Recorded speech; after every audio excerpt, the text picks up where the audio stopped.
Good morning, or actually it's about noon here now.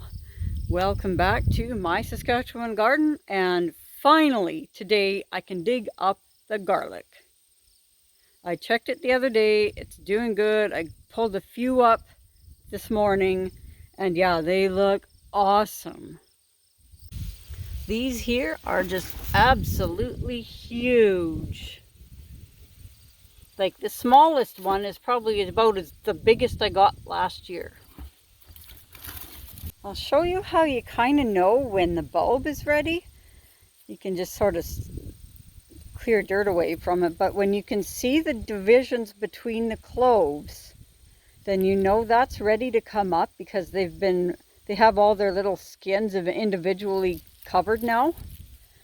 And the way you tell without digging is when you have at least the first couple of leaves pretty brown and dried, then you know that's ready to go.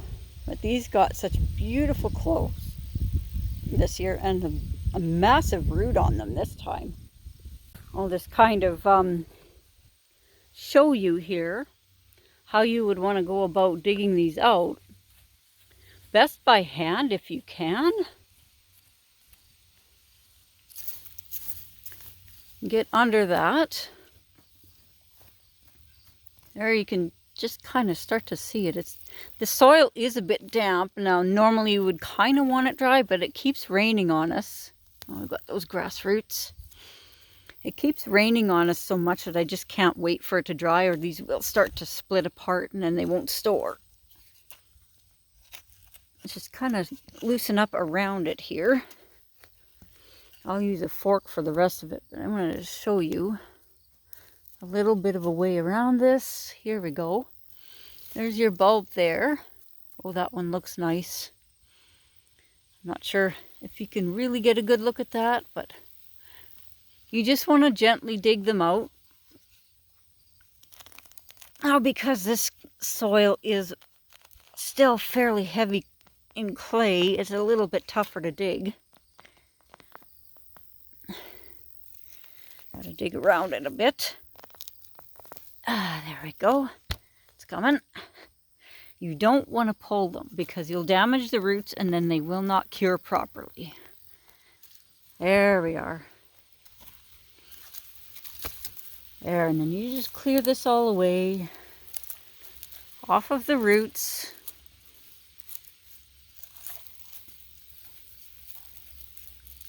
As much as you can without doing any damage. Try not to remove anything off the paper. Like none of the skin off. Let that stay there and dry, and you can clear the rest off once it's dried. There we have another gorgeous head of garlic here. Look at those cloves. They're huge. They're bigger than my thumb. Wow. 3, 4, 5, 6 nice cloves on that.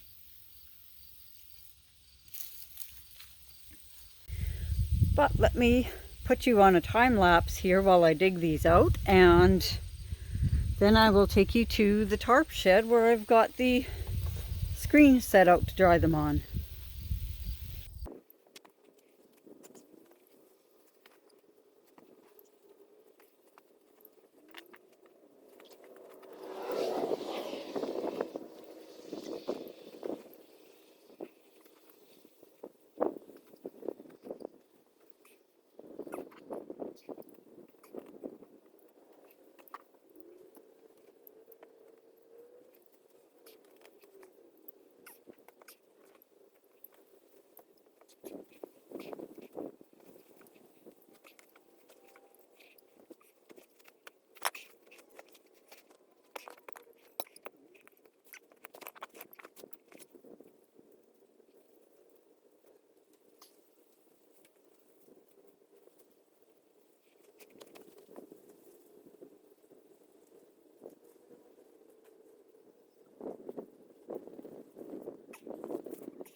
That looks like a really superb harvest to me. There's some smaller ones in there, but not too many.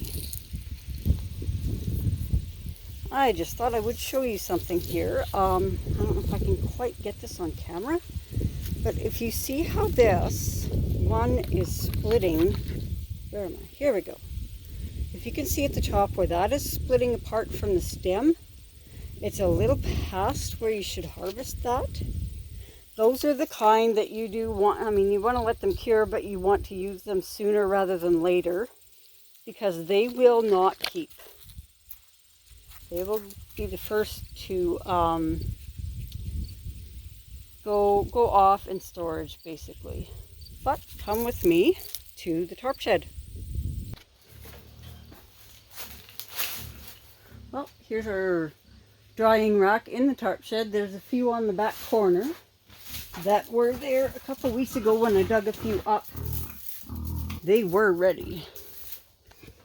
As you see, I think they're just about ready to pull in, actually. They're ready to go. You can see how papery the outside layer gets. And the pigs are very excited because they think they're getting more feed today. But yeah, quite papery. Couple of weeks of drying and they are good to store. So I will get to it. Let's try this again. I missed it the last time. Here it is all laid out. What you want to do is kind of get it single layer if you can, but you can lay, as long as your bulbs are laid on top of the stems, you should be fine. They will dry.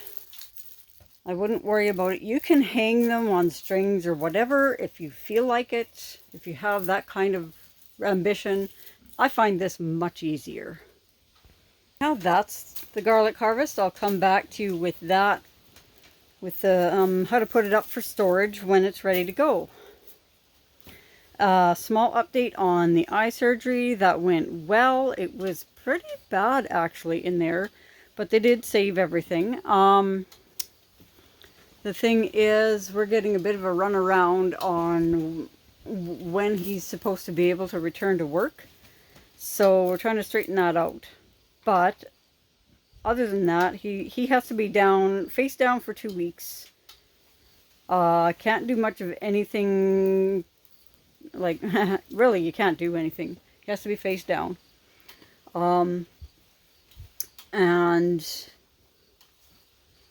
At least 2 more weeks after that before I can go back to work. We're still straightening that out though.